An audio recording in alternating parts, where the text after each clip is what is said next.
Este es un mensaje del pastor John MacArthur, traducido y predicado en español para el mundo de habla hispana. En Grace Church recibimos mucho correo de personas que escuchan cintas, programas de radio, leen libros, visitan la iglesia y demás. Cientos y cientos y cientos de cartas por semana. De vez en cuando una carta llama la atención de todo mundo.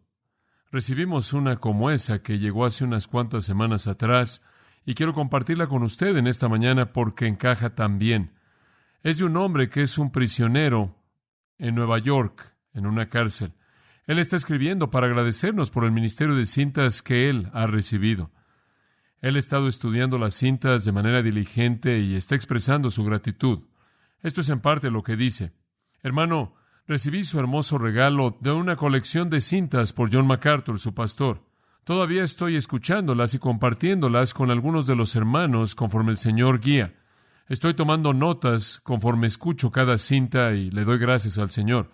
Quizás no solo entienda su palabra mejor, sino que también pueda enseñar y guiar a aquellos a quienes Él me ha dado la oportunidad de cuidar.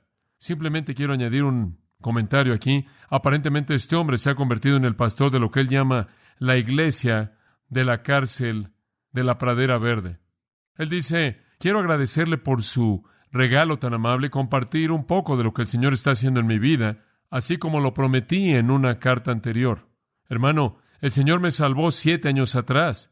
En ese entonces estaba en una pequeña celda sucia y oscura del condado, esperando la oportunidad de terminar de lo que yo había terminado unos cuantos días antes en mi vida anterior, indigna y miserable. Mi familia llegó a Estados Unidos de Puerto Rico cuando tenía 9 años de edad. Mi papá fue matado en un accidente de auto cuando tuve 12. Nos mudamos a Nueva York ya para ese entonces y fui librado de crecer en la ciudad grande. Mamá estaba embarazada cuando nuestro padre murió y ella se quedó conmigo, mi hermano Tony, y después mi hermana nació. Éramos pobres, éramos parte de un grupo minoritario y vivíamos en una pequeña ciudad en donde no muchas personas nos conocían. Pero ninguna de estas cosas me estorbó ni fueron una excusa. Crecí en el condado de Rockland, en la ciudad de Haverstraw, en Nueva York. Fui a la escuela ahí y jugué en todos los deportes. Realmente me gustaba la escuela y después de la graduación me casé con mi novia de la niñez, a quien había conocido desde el 6º año de primaria. Ambos teníamos buenos trabajos y un par de años después me convertí en un oficial de policía a la edad de 21 años de edad. Para ese entonces Dios nos había dado 2 hijos y estábamos prosperando materialmente. Yo había nacido y sido criado como católico, pero nunca había oído de que nacer de nuevo era necesario. Odiaba el escenario de la iglesia seca y muerta y entonces dejé de asistir. Entré en una vida de adulterio y fornicación. El juicio de Dios no vino sobre mí de manera repentina, aunque recibí bastante advertencia. Yo pensé que era alguien grande. Nada ni nadie podía tocarme y Dios era lo que estaba más lejos de mi mente. Tenía suficiente dinero ahora que estaba trabajando con la oficina del abogado de distrito. Yo era el único oficial de policía que hablaba español en el condado y había mucha demanda para que yo pudiera traducir. Mi esposa estaba ganando muy bien como secretaria. Teníamos nuestra propia casa y era el señor ciudadano respetable que iba camino al infierno. Con todos estos beneficios materiales y placeres carnales, como también la satisfacción de ser reconocido entre mis amigos en la comunidad, estaba vacío y aburrido con la vida. Siempre estaba buscando una nueva aventura y nada realmente me satisfizo de manera permanente. Finalmente, como miembro del Consejo de Narcóticos, comencé a usar drogas. Comencé con marihuana, después usé píldoras y ácido. Nunca me inyecté ninguna droga porque me daban miedo las agujas. Pero he comido, inhalado, bebido y fumado todo, excepto cosas duras porque había visto lo que le había hecho a otros. No es necesario decir que mi vida familiar, como también mi trabajo, comenzaron a sufrir y a deteriorarse tan pronto como comencé a acercarme a las drogas. Y como lo dije antes, no sucedió inmediatamente, pero la palabra de Dios dice que podemos estar seguros de una cosa, y eso es que nuestro pecado nos alcanzará. Tomó un periodo de unos 10 años, pero desde el momento en el que comencé a engañar a mi esposa hasta el momento en el que hice 3 cosas que nunca pensé que podía hacer, mis pecados me estaban alcanzando y eventualmente me llevarían en su dirección natural, la destrucción. Aunque engañaba a mi esposa, siempre decía que la amaba y creía que la amaba. Claro que no conocía el amor de Dios, entonces era un mero amor humano, lo cual simplemente no es lo suficientemente fuerte. Cuando hice lo primero que nunca pensé que haría, dejé a mi esposa y a mis hijos. Huí. Me fui a California con una joven y abandoné a mi familia. Las drogas, mi conciencia herida y el pecado me hicieron paranoico.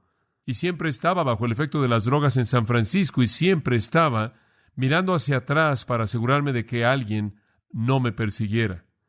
Habiendo sido un oficial de policía antes, algunas veces estaba trabajando con un revólver vacío porque nunca podía llegarme a ver lastimando a alguien físicamente. Simplemente no era una persona violenta, aunque yo era un impío. No creo que llegué a estar involucrado en más de 2 peleas en mi vida entera. Sin embargo, terminé asesinando a otra persona. Había hecho lo segundo que nunca pensé que yo haría. Y después quería morirme. No podía vivir conmigo mismo. Por 3 días llenos de horror, intenté varias maneras de terminar mi vida en un cuarto de motel, pero Dios no lo permitió. Traté de tomarme una sobredosis simplemente para despertar 17 horas más tarde, habiendo vomitado el veneno, y debería haberme ahogado en mi propio vómito, como normalmente es el caso con sobredosis de alcohol y barbitúricos. Cuando desperté, traté de electrocutarme a mí mismo en la tina.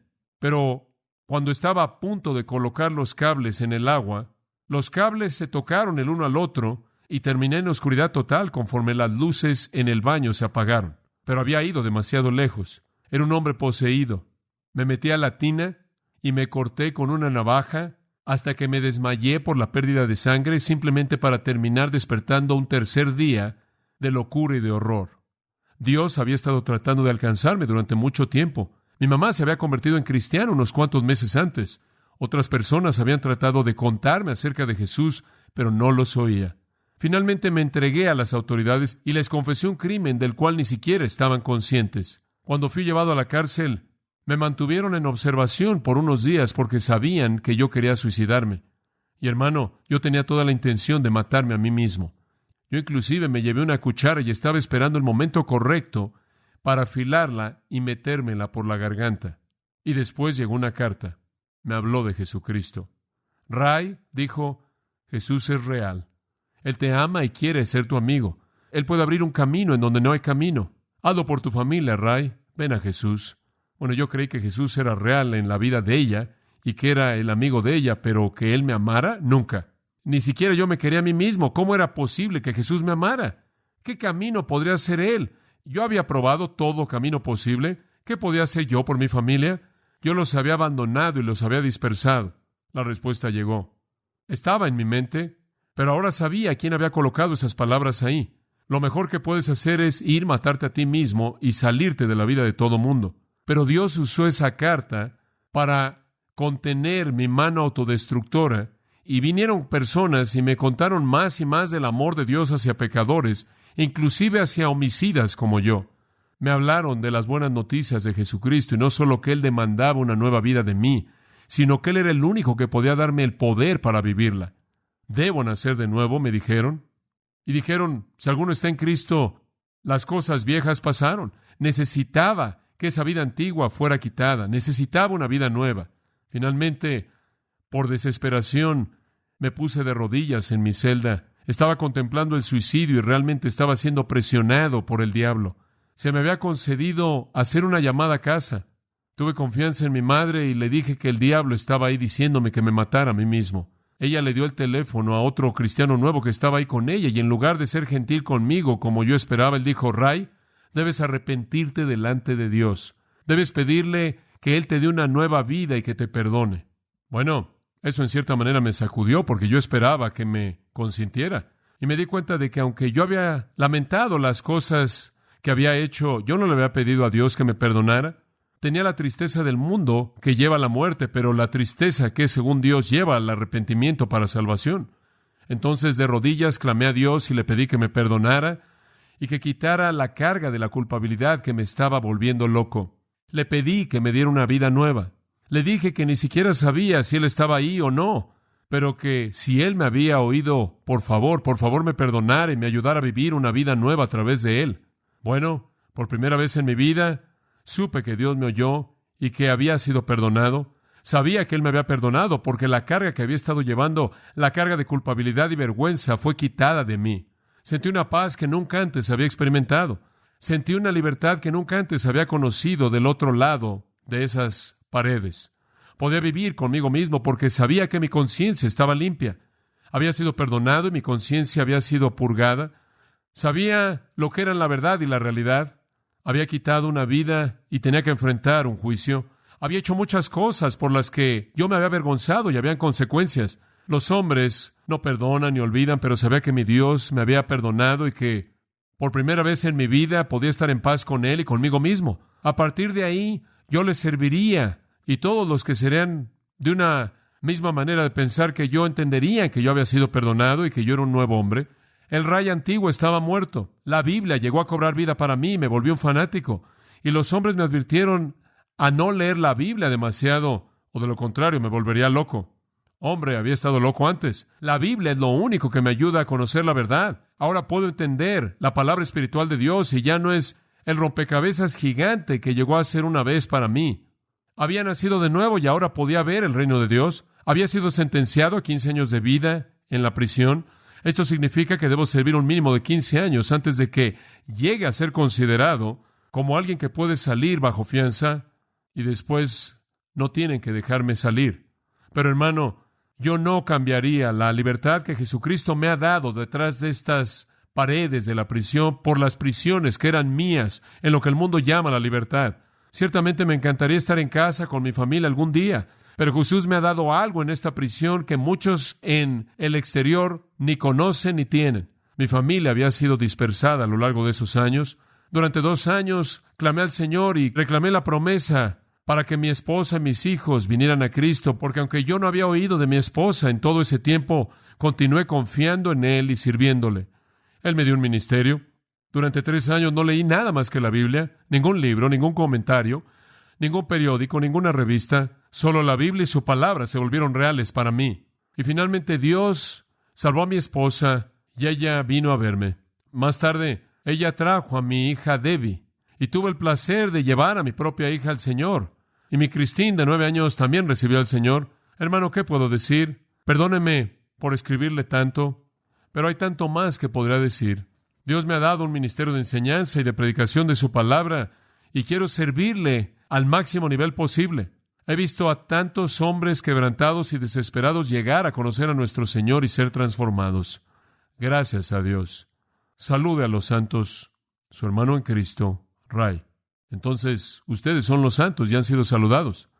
Es maravilloso, ¿no es cierto? ¿Puedo añadir un comentario? Solía haber un prisionero en la cárcel de la Pradera Verde. Él nos escribió pidiéndonos unas cintas, y cuando él se fue, él las dejó ahí y le pidió a Dios a que él hiciera que cayeran en las manos correctas.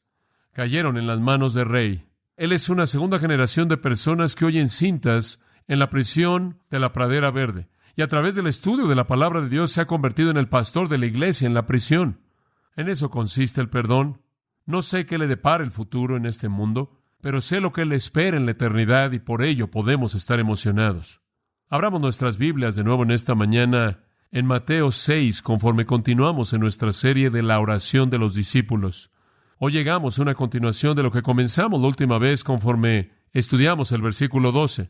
Pero debemos verlo en su contexto, entonces de nuevo leamos la oración y los 2 versículos que siguen. Mateo 6, comenzando en el versículo 9. Vosotros, pues, oraréis así. Padre nuestro que estás en los cielos, santificado sea tu nombre. Venga tu reino. Hágase tu voluntad, como en el cielo, así también en la tierra.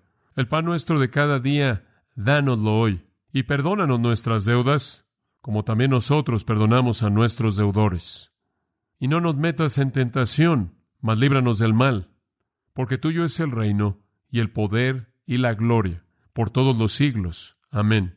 Porque si perdonáis a los hombres sus ofensas, os perdonará también a vosotros vuestro Padre Celestial. Mas si no perdonáis a los hombres sus ofensas, tampoco vuestro Padre os perdonará vuestras ofensas. Como usted sabe, si estuvo con nosotros la semana pasada, comenzamos a ver el versículo 12. La segunda de 3 peticiones que se relacionan a nosotros. la primera de la cual se relaciona con el sustento físico. La segunda y la tercera son de una naturaleza espiritual. Regresando al versículo 12, se nos recuerda una vez más esta petición: y perdónanos nuestras deudas, como también nosotros perdonamos a nuestros deudores. Y esa petición es expandida a manera de comentario en los versículos 14 y 15. Ahora, nos estamos esforzando, conforme examinamos esta petición tremendamente importante, en entender realmente este asunto entero de enfrentar el pecado en nuestra vida cristiana. Aunque somos creyentes, todavía tenemos un problema de pecado y debemos enfrentar ese problema. Esta petición en el versículo 2 es orada por alguien que ya pertenece a Dios. La oración comienza: Padre nuestro. La oración que afirma que hay una relación viva y vital con Dios a través de la fe, de tal manera que como un creyente debemos orar: perdónanos nuestras deudas, después de que hemos afirmado que es el nombre de Dios que debe ser santificado, y es el reino de Dios que debe venir, y es la voluntad de Dios que debe ser hecha, y después de que de nuevo hemos reconocido que es Dios quien es la fuente de nuestro sustento físico, llegamos a nuestro problema espiritual del pecado, y ahí debemos reconocer de nuevo que necesitamos el perdón de Dios. Estamos hablando de cristianos. Yo sé que hay algunas personas que creen que cuando usted se convierte en cristiano, usted ya no debe molestarse con confesar su pecado o buscar la limpieza y el perdón de Dios. Pero eso no es verdad, porque aquí encontramos que aquellos que pueden llamar a Dios Padre nuestro, también deben decir: perdónanos nuestras deudas. Ahora, al entender la plenitud del significado en el versículo 12, 14 y 15, el cual es un comentario de ello, hemos tenido que descubrir que hay 4 palabras clave que debemos estudiar. Comenzamos ese estudio la última vez. No vamos a terminarlo hoy, pero lo terminaremos la próxima vez. Y la suma de estas 3 partes, de estar estudiando en el día del Señor esto, creo que nos dará un estudio nuevo y amplio y profundo de toda esta área del pecado en la vida del cristiano. En primer lugar, el problema es pecado. Vimos eso la última vez. Perdónanos implica que hemos hecho algo por lo cual necesitamos perdón. Deudas, en el versículo 2, implica un pecado. Transgresiones, en los versículos 14 y 15, implican por igual el pecado. El problema aquí es pecado. El pecado es una realidad en la vida de un cristiano. Cuando usted se convirtió en cristiano, no es que repentinamente dejó de pecar. Usted no repentinamente pierde su sensibilidad al pecado. De hecho, la verdad es que cuando usted se convirtió en creyente, usted se convirtió en alguien más sensible al pecado. Y conforme usted madura como cristiano, en su experiencia de madurez, hay una frecuencia de pecar que decrece, y junto con una frecuencia decreciente del pecado, hay una sensibilidad que se incrementa al mismo cuando ocurre. Conocemos nuestro pecado. Ese es el problema. El principio número 1 es que el pecado nos hace culpables y trae juicio. El pecado nos hace culpables y trae juicio. En donde hay pecado en nuestra vida hay juicio. Porque el Señor al que ama, ¿qué? Disciplina. Y azota todo al hijo que recibe. Y parte de eso es la disciplina por nuestra pecaminosidad. La última vez hablamos de 5 palabras usadas en el Nuevo Testamento para el pecado. Hamartía, lo cual significa no dar en el blanco. No le damos al blanco. Quedamos cortos de la gloria de Dios. Parabasis es cruzar. Dios traza una línea y dice: quédate ahí. Y cruzamos la línea. Anomia significa vivir sin ley. Quebrantamos sus leyes. Paraptoma, lo cual es transgresión en los versículos 14 y 15, significa que nos resbalamos o caemos. No podemos mantenernos en el camino estrecho. Caemos. Somos incapaces de mantenernos firmes en la justicia. La quinta palabra es opheleima. Esa es la palabra deuda. Debido a todas estas cosas, hemos violado la santidad de Dios y estamos endeudados con Él, y tenemos que enfrentar esa deuda al buscar el perdón de Él. Entonces el problema es pecado. Y si usted lo niega, ese es el problema más grande de todos, porque si decimos que no hemos pecado, entonces le hacemos a Él mentiroso, y la verdad no está en nosotros. En segundo lugar, la última vez vimos que está la provisión. El problema es pecado, la provisión es perdón. Está 6 veces en el pasaje, 2 veces en el 12, 2 veces en el 14 y 2 veces en el 15. 6 veces está la palabra perdón. Principio número 2 es: el perdón es ofrecido por Dios en base a la muerte de Cristo. Nuestro problema puede ser enfrentado porque hay perdón. Debemos reconocer el problema y después buscar el perdón. Un cristiano que dice que no peca está en una situación desesperada porque no busca la solución. Hay algunos que enseñan que un cristiano puede llegar a cierto nivel en su vida en donde él ya no peca. Eso no es verdad. Él continuará pecando. Él simplemente no va a buscar el perdón y él va a perder el significado de su relación con Dios. Ahora, ¿cómo es posible que Dios nos pueda perdonar y cómo es que ese perdón funciona? Bueno, es posible debido a la muerte de Cristo. Entonces, en base a la muerte de Cristo, el perdón está disponible debido a que el precio es pagado. Ahora, la última vez nos quedamos en este punto. Le mencioné que hay dos aspectos del perdón, y eso es lo que quiero que vea de nuevo en esta mañana. Hay dos aspectos del perdón. Esto simplemente me emociona. Número uno fue perdón judicial, y hablamos de eso. Perdón judicial. Este es el perdón completo, pleno, posicional, concedido por Dios como el juez moral del universo. Y mediante este perdón nuestros pecados, pasados, presentes y futuros, son perdonados de manera total, completa, para siempre. Somos justificados, declarados justos eternamente. Eso sucede cuando usted es salvo. Cuando usted creyó en Jesucristo, en ese momento la justicia de Cristo le es imputada a usted. Y usted que ha pecado y ha quedado destituido de la gloria de Dios, instantáneamente es hecho justo en Cristo. Romanos 3. La justicia de Cristo le es imputada a usted. Dios deja caer el martillo de su soberanía. Él le pega a la mesa con el martillo y dice, declarado justo en Cristo. Esa es una verdad absoluta. Eso es verdad posicional. Es tan eterna como Dios es eterno. Eso es inviolable, incambiable y para siempre. El momento en el que creo en Cristo, la justicia de Dios me es imputada a mí, me es concedida, es colocada en mí, es colocada en mi cuenta, es eterna. Dios queda satisfecho. Eso lo cierra. Y esa es la razón por la que Romanos 8 dice, nadie nos separará del amor de Cristo. Esa es la razón por la que Romanos 8 dice, nunca nadie jamás puede acusar a los elegidos de Dios. Eso queda cerrado.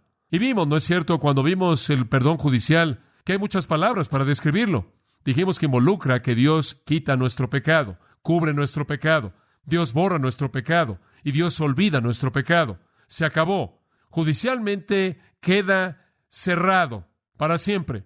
Ahora, si nosotros somos cristianos y estamos orando de esta manera, Padre nuestro, y todos nuestros pecados son perdonados para siempre, y Dios ha dejado caer el martillo y nos ha declarado justos, entonces, ¿por qué estamos diciendo, perdónanos nuestras deudas? ¿Por qué le estamos pidiendo a Dios que nos perdone?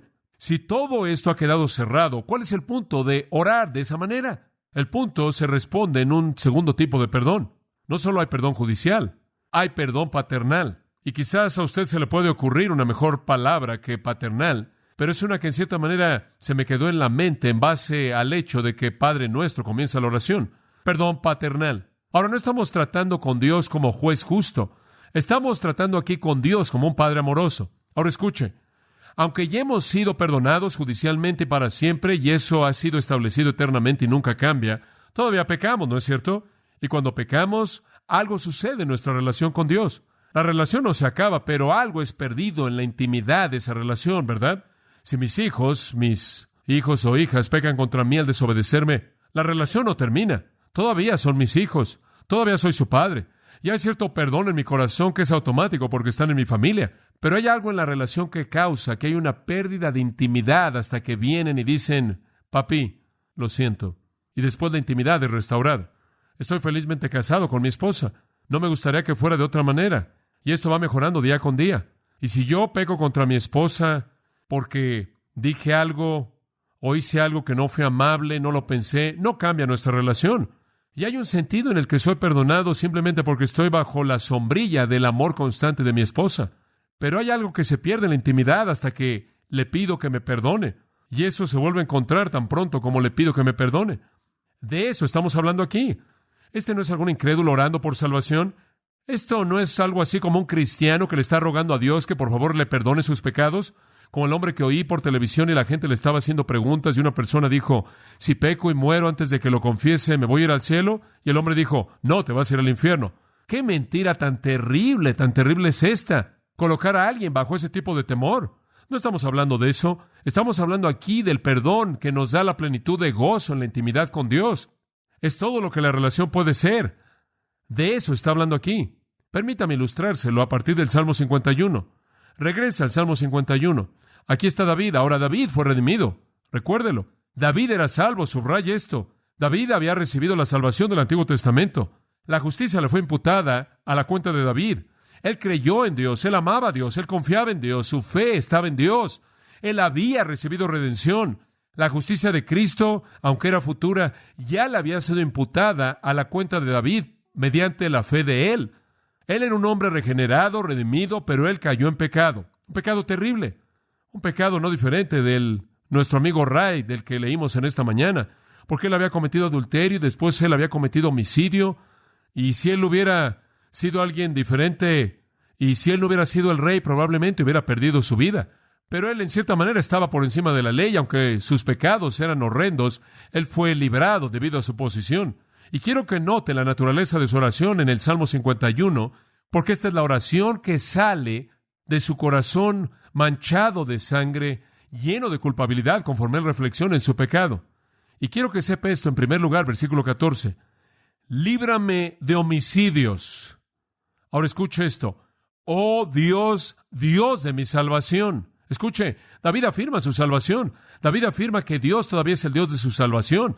Él clama a un Dios cuya presencia está ahí, cuyo espíritu está ahí, cuya salvación todavía es de él, de David.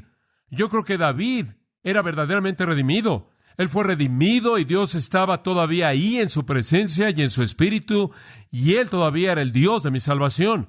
Pero inclusive al afirmar el perdón judicial que estaba ahí, David no puede evitar el hecho de sentir la pérdida de algo íntimo en la relación, y eso es lo que él quiere decir cuando él clama en el versículo 2. Lávame más y más de mi maldad y límpiame de mi pecado, porque yo reconozco mis rebeliones y mi pecado está siempre delante de mí.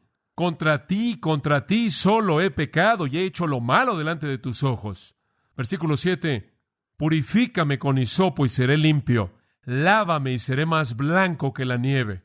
Como puede ver, hay un sentido en el que el perdón judicial y el perdón paternal, por así decirlo, son tan diferentes. David fue salvo, pero había algo entre él y Dios que lo hizo perder el significado de esa salvación. Esa es la razón por la que él dice en el versículo 8, hazme oír gozo y alegría y se recrearán los huesos que has abatido. Él quería el gozo de regreso, ¿no es cierto? Eso es lo que él quería. Cree en mí, oh Dios, un corazón limpio, versículo 10, y renueva un espíritu recto dentro de mí. Y la cúspide está en el versículo 12. Vuélveme el ¿qué? El gozo de tu salvación. No dice, restáurame tu salvación. Él dice, restáurame ¿qué? El gozo de ella. Ahora aquí está. El perdón judicial se encarga de la salvación. El perdón paternal se encarga del gozo de la salvación. ¿Se da cuenta? Yo puedo ser perdonado, pero si soy pecaminoso y no estoy confesando y no me estoy arrepintiendo en esa pecaminosidad, pierdo el gozo de la plenitud de esa relación. Ese es el punto. Acompáñeme por un momento a Primera de Juan 1.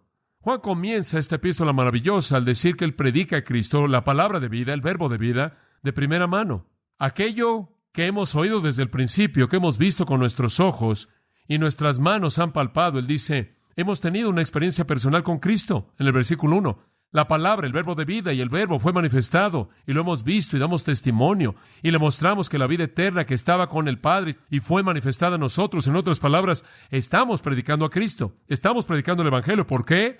Versículo 3, aquello que hemos visto y oído os declaramos. ¿Para qué? Aquí está por qué. Para que vosotros también tengáis, escucha esto, comunión con nosotros, y nuestra comunión es con el Padre y con su Hijo Jesucristo. Juan dice, predicamos para traerles la comunión. ¿Se dan cuenta? Queremos meterlos en la comunión. Queremos ligarlos con Dios y Cristo y todo mundo que cree en Dios y en Cristo. Queremos meterlos a la familia. Eso es perdón judicial. Queremos meterlos en la comunión, participar en la vida eterna en común, ser uno en la coinonía. Esa es la razón por la que predicamos a Cristo. Y él va un paso más allá en el versículo 4 y dice, estas cosas, ¿qué cosas? Estas cosas que les escribimos. Esa es la epístola que les escribimos para que su gozo sea cumplido. Ahora, por un lado, predicamos el Evangelio para que vengan a la comunión, y por otro lado, escribimos la epístola para que en la comunión ustedes conozcan la plenitud de gozo. Ser salvo lo coloca usted en la comunión. Ser obediente a los estándares y a los principios que establecemos lo hacen conocer a usted el gozo de esa comunión. ¿Se da cuenta? Por un lado está el perdón judicial, colocándolo en la comunión, y ahí está el perdón paternal, que lo hace conocer la plenitud del gozo de estar en la comunión. Y desde el principio Él dice, si ustedes están en la comunión, versículo 9, van a estar confesando su pecado, y Él es fiel y justo para perdonarnos nuestros pecados y continuar limpiándonos de toda maldad, de toda injusticia. Ahora observe, Él dice, yo les estoy escribiendo esto para que su gozo sea cumplido, sea completo. Lo primero que Él dice es que si quieren gozo completo, si quiere gozo completo, entonces continúe confesando su ¿qué? Pecados. Ese es el punto. El Evangelio trae justicia judicial, perdón judicial, obediencia. Y la obediencia de la confesión, para comenzar, le trae la plenitud de gozo que viene del perdón paternal. Observe Juan 13. Espero que usted esté entendiendo esto. Juan 13, uno de mis capítulos favoritos. Lo he compartido con usted muchas veces, pero voy a extraer un pensamiento del mismo que quizás no hemos cubierto. Juan 13, nuestro querido Señor está hablando de su amor a sus discípulos aquí en este capítulo, a pesar de que son infieles y pecaminosos, a pesar del hecho de que estaban sentándose discutiendo por quién sería el más grande en el reino, estaban centrados en sí mismos, eran egoístas, posesivos, indiferentes a Cristo, no les preocupaba la muerte que iba a enfrentar, estaban discutiendo, eran orgullosos, egoístas, estaban portándose de una manera horrenda en este tiempo. Y en medio de todo esto, el querido Señor se quita su vestimenta externa y se coloca una toalla en su cintura y comienza a lavar los pies de ellos, humillándose a sí mismo ante ellos porque ellos deberían habérselo hecho a Él. Él no necesitaba habérselos hecho. Él viene a Pedro en el versículo 8. Pedro dice, nunca lavarán mis pies. Esto no va a pasar, no voy a permitir esto. Yo creo que Pedro está convencido de pecado. Yo creo que él no quería dejar que el Señor se inclinara para hacer eso. Yo creo que él está enfrentando su propio pecado. El hecho de que él ha estado discutiendo acerca de quién es el más grande en el reino, que él está siendo egoísta, centrado en sí mismo, insensible, desconsiderado hacia Cristo, y él simplemente no lo va a permitir. Tú no vas a lavar mis pies. Jesús le respondió, si no te lavo, no tienes parte conmigo. Y él toma esa escena física en su totalidad y la convierte en una tremenda verdad espiritual. Él dice, Pedro, si realmente quieres conocer lo que es tener comunión conmigo, si quieres conocer lo que es ser parte de lo que yo soy, si quieres la plenitud de una relación, más vale que me dejes lavarte los pies. Pedro dice, Señor, no vas a lavarme solo los pies, lava mis manos y mi cabeza, lava todo. De nuevo, hace una afirmación torpe. Jesús le dice, el que ya ha sido lavado o bañado no necesita lavarse más que los pies. Él ya está totalmente limpio y tú estás limpio, Pedro, solo quiero lavarte los pies. En primer lugar, le está diciendo qué no haga y después le está diciendo qué hacer. Pedro simplemente guarda silencio, solo estoy interesado en tus pies porque hay una verdad espiritual tremenda aquí. Ustedes están sentados alrededor de esta mesa pecando. Ya están limpios, versículo 10 dice, excepto por Judas. No todos están limpios, uno de ustedes no lo está. Uno de ustedes no es redimido, pero el resto de ustedes ya está limpio. Ya han sido redimidos, ya han sido hechos justos por la fe. No estoy hablando de bañarlos otra vez. Usted solo es hecho justo. ¿Cuántas veces? Una. Ustedes no necesitan eso otra vez. En lo que estoy interesado es en limpiar la suciedad de sus pies. Ahora en esos días, claro, usted se bañaba en la mañana conforme se levantaba y lavaba, bañaba su cuerpo entero y después comenzaba el día y usaba sandalias en esa parte del mundo. Los caminos o estaban llenos de lodo o de polvo. Lodo cuando llovía. Usted se puede imaginar la cantidad de lodo. Y cuando estaba seco había polvo por todos lados y sus pies se ensuciaban. Y cada vez que usted llegaba a una casa, o lugar o negocios a tener comunión con las personas o comer, era necesario que usted se lavara los pies simplemente por cuestión de decencia obvia. Y el Señor le está dando una gran verdad espiritual. Él está diciendo simplemente esto. Ya has recibido el perdón judicial. Ya has recibido tu baño espiritual cuando creíste. Lo único que necesito hacer para mantener la plenitud de nuestra relación abierta es lavar tus pies. Eso es perdón paternal, ¿se da cuenta? Y diariamente, conforme caminamos por el mundo, recolectamos el polvo del mundo. Esos son los pecados que cometemos y conforme confesamos esas cosas son lavadas. Y conforme estamos confesando, 1 Juan 9, Él es fiel y justo y todavía justo para seguir perdonando y seguir limpiando. ¡Qué verdad tan gloriosa! Él simplemente está diciendo, una vez que ha sido limpiado, bañado en la sangre salvadora de Jesucristo, ha recibido el perdón judicial. Ya no se necesita volver a hacer eso. Pero el perdón paternal es algo que se lleva a cabo diariamente conforme mantenemos la plenitud de la comunión abierta. La limpieza posicional no necesita repetición, pero la limpieza práctica tiene que ser repetida diariamente. Escuchen, amados, cuando ustedes oran, más vale que oren de acuerdo con Mateo 6. En algún lugar en sus oraciones, después de que ha reconocido que su nombre debe ser santificado y que venga su reino y que se haga su voluntad, y después que ha reconocido que Dios es la fuente de su sustento físico y diario, necesita enfrentar el hecho de que sus pies están sucios y necesita reconocer el hecho de que mientras que estén sucios y usted no esté confesando y usted no se esté arrepintiendo de ese pecado, hay una pérdida en la totalidad del gozo, en la intimidad de la comunión que usted puede tener con Dios. Los creyentes necesitan abrir su corazón diariamente porque ese perdón mantiene los pies limpios. Pienso en David. Natán le dijo a David, él dice, David, el Señor ha quitado, ha remitido tu pecado. ¡Oh, qué alivio! Digo, David había cometido este pecado terrible de Betsabé y Urías, y el Señor lo había hecho a un lado. Él dijo, ya tienes perdón judicial. Hombre, la sombrilla está arriba de tu cabeza, eso ya está cubierto. Quizás hoy encuentre a alguien que le esté diciendo lo mismo, reconozco eso, pero el Señor ya se ha encargado de eso. No me voy a preocupar por eso. David no. No pasó mucho tiempo después de que Natán le había dicho, el Señor ha perdonado tu pecado, Dios se ha encargado de eso. Eso está en la redención, que David escribió el Salmo 32, y en este Salmo esto es lo que él dijo. Reconozco mi pecado delante de ti. No he escondido mi iniquidad, confesaré mi transgresión al Señor. ¿Escuchó eso? Escuche.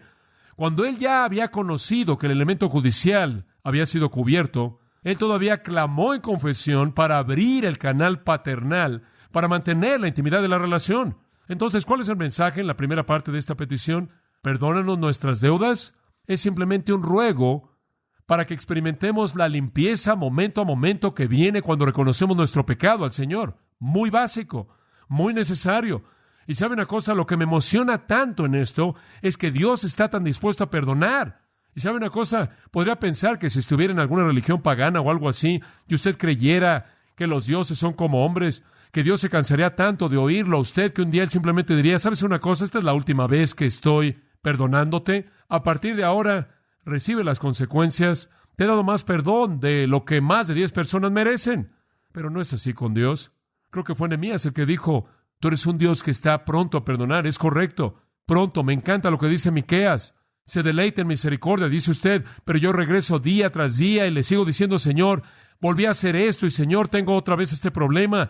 ¿Regresa usted diariamente? ¿Y acaso Dios no se cansa de esto? No. Porque Él se deleita en misericordia. Porque la misericordia es un acto de su naturaleza que le da gloria, porque glorificamos a un Dios tan misericordioso. Esta es la razón por la que Romanos 5 dice, en donde abunda el pecado, la gracia, ¿qué? Abunda mucho más. A Dios le encanta perdonar y como usted sabe, usted puede tomar todo el perdón que Él tiene y no va a disminuir su recurso en absoluto. Y usted puede regresar tantas veces como quiera y eso nunca va a disminuir el amor de Él, nunca. Él va a perdonar con tanta frecuencia con la que usted venga. Alguien me dijo la semana pasada, tu sermón acerca del perdón judicial creo que arruinó a mi hijo. Y yo dije, ¿por qué? Bueno, dijiste que él simplemente podía pecar y todo estaba cubierto por la eternidad. Y entonces él simplemente salió y lo hizo y dijo que de cualquier manera estaba cubierto. Bueno, cuestiono si él conoce a Cristo en primer lugar, porque si yo sé que Dios ha perdonado todo mi pecado, y si yo sé que sin importar cuántas veces yo pueda regresar y pedir el perdón de Dios, y Él está dispuesto y anhela hacerlo, ese tipo de amor me refrena de pecar en lugar de motivarme a pecar, porque yo no puedo traicionar ese amor. No puedo abusar eso. El doctor Barnhouse contó una gran historia para ilustrar esto. Él estaba hablando con un profesor de universidad y él le contó una historia de una pareja, y esto es lo que él le dijo. El hombre había vivido una vida de mucho pecado e inmoralidad, pero él se había convertido y eventualmente había llegado a casarse con una mujer cristiana. Él le había confesado la naturaleza de la vida pasada de él en unas cuantas palabras, y conforme él le contó a ella estas cosas, la esposa había tomado la cabeza de él en las manos de ella, y ella colocó la cabeza de su marido en el hombro de ella y lo besó gentilmente y le dijo, Juan, quiero que entiendas algo de manera clara. Yo conozco mi Biblia bien y por lo tanto conozco la sutileza del pecado y los vicios del pecado que operan en el corazón humano. Yo sé que eres un hombre totalmente convertido, Juan, pero yo sé que todavía tienes una naturaleza pecaminosa y que todavía no estás plenamente instruido en los caminos de Dios como lo serás más tarde. El diablo puede hacer todo lo que pueda por destruir tu vida cristiana. Él se encargará de que enfrentes todo tipo de tentaciones en tu vida y vendrá el día, Juan, por favor, en el que Dios, y que nunca suceda, pero puede venir el día cuando tú sucumbas a la tentación y caigas en pecado, y Juan, inmediatamente el diablo te va a decir que no sirve de nada intentar, más vale que continúes pecando, y sobre todo él te va a decir que no me digas porque me va a lastimar. Pero Juan, quiero que sepas que hay un hogar para ti en mis brazos.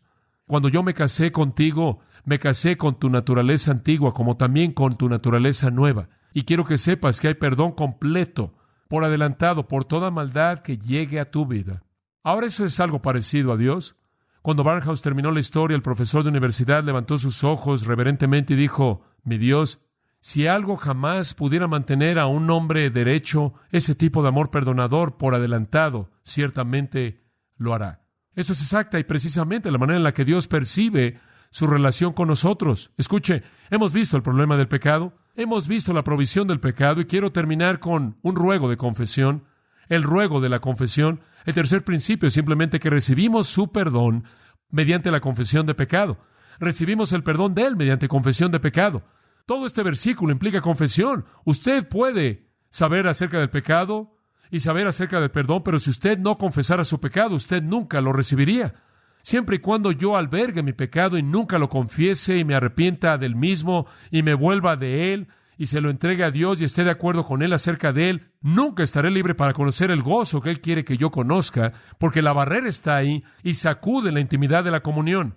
Y entonces debo confesar, debo abrir mi corazón y admitir mi pecado. Y eso es difícil, ¿no es cierto? Es difícil. Simplemente trate de extraerlo de sus hijos pequeños cuando han hecho algo mal. Es difícil. Yo me acuerdo como un niño pequeño, yo dañé la escuela con otro niño pequeño en donde mi padre estaba con un estudio bíblico en una pequeña ciudad en Indiana, y a la mitad de la semana el niño pequeño y yo fuimos ahí, hicimos algunas cosas malas, fueron de casa en la ciudad, era tan pequeño, llegaron a la casa en la que nos estábamos quedando, y mi padre y el hombre que era dueño de la casa llegó a la puerta. El hombre dijo: alguien hizo destrozos en la escuela. ¿Quizás sus hijos saben algo de esto? Yo estaba agarrado de la mano de mi padre y aplicando mi rostro más angelical, haciendo todo lo que podía para mostrar que era tan espiritual como mi padre evangelista.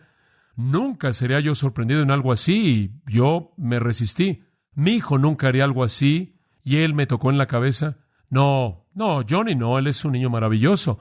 El otro hombre estaba diciendo: y nuestro hijo es un niño maravilloso también, y no entiendo cómo esto pudo suceder. Le dieron una larga explicación, y mi padre estaba expresando mucho amor hacia mí y una confianza muy grande en mí. Esa noche en la reunión pasé adelante cuando él hizo la invitación y oré con él ahí en los escalones. Yo le dije: creo que necesito a Jesús en mi corazón. Él nunca supo por qué.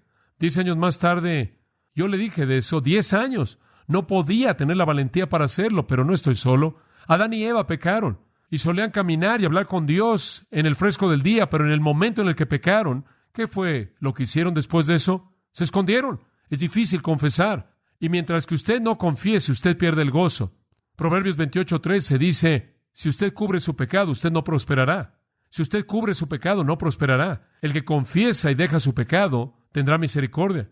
Nuestra prosperidad espiritual está en juego. Esta es la razón por la que Él dice: más vale que digas: perdónanos nuestras deudas. La confesión de pecado es vital. Es vital. David le dijo a Natán: he pecado contra Jehová, 2 de Samuel 12:13. David le dijo a Natán de nuevo en 2 de Samuel 24:10, he pecado contra Jehová grandemente en lo que he hecho. He actuado de manera muy insensata. En 1 de Crónicas 21:7, David le dijo a Dios: yo soy el que ha pecado y ha hecho algo muy impío. Isaías dijo: yo soy un hombre de labios inmundos y vivo en medio de un pueblo de labios inmundos. Daniel dijo en el capítulo 9, versículo 20, yo estaba hablando, llorando y confesando mi pecado. Pedro dijo en Lucas 5:8, apártate de mí porque soy un hombre pecador, oh Señor. Pablo dijo, palabra fiel y digna de ser recibida por todos, que Cristo Jesús vino al mundo para salvar a los pecadores, de los cuales yo soy, ¿qué? El primero. Confesar el pecado no es fácil, pero es necesario para apropiarnos del gozo que viene con el perdón paternal. No cubra su pecado, confiese su pecado. John Stott dice, y es verdad, uno de los antídotos más seguros para el proceso del endurecimiento moral es la práctica disciplinada de descubrir nuestros pecados de pensamiento, como también de palabra y de hecho, y el dejar de manera arrepentida los mismos. Si usted no hace eso, eso lo va a endurecer. He visto a cristianos perdonados judicialmente y seguros eternamente, quienes están tan endurecidos, son tan impenitentes, no confiesan, son tan insensibles al pecado y carecen de manera total de gozo que ni siquiera conocen el significado de una comunión íntima, amorosa con Dios. La han sacado de su vida al erigir, al levantar una barrera de su pecado no confesado. Confesión. Esta semana me senté en mi recámara allí en Indiana y vi cómo caía la nieve en la ventana. Y pensé, el mundo se ve tan blanco.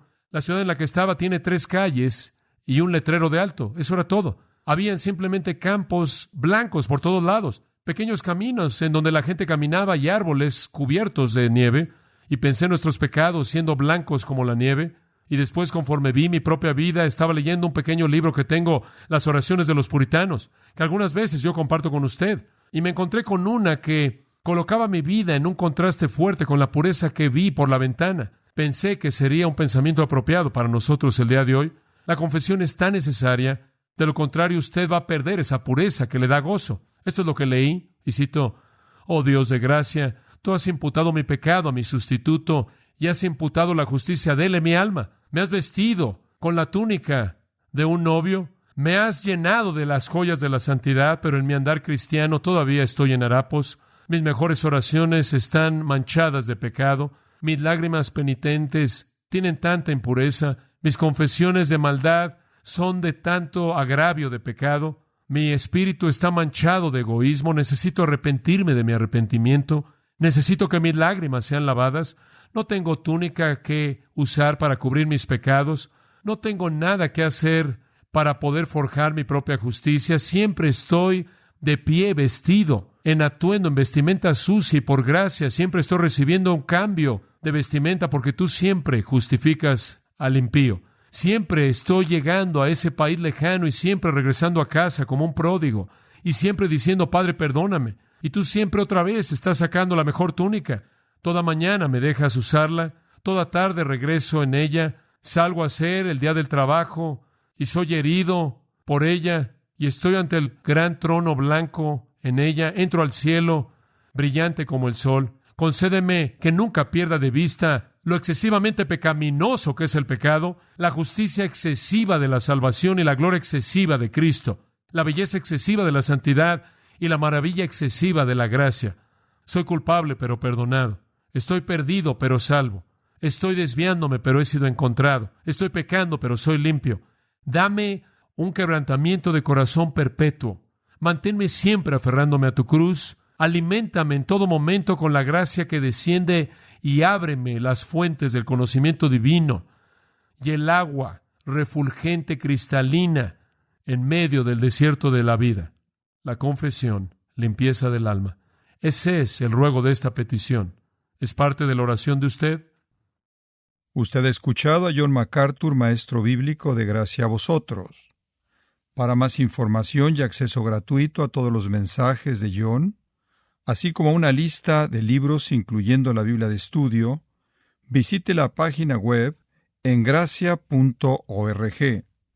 Gracia a Vosotros y el pastor John MacArthur se reservan toda protección y el derecho de autor bajo la ley que esté vigente.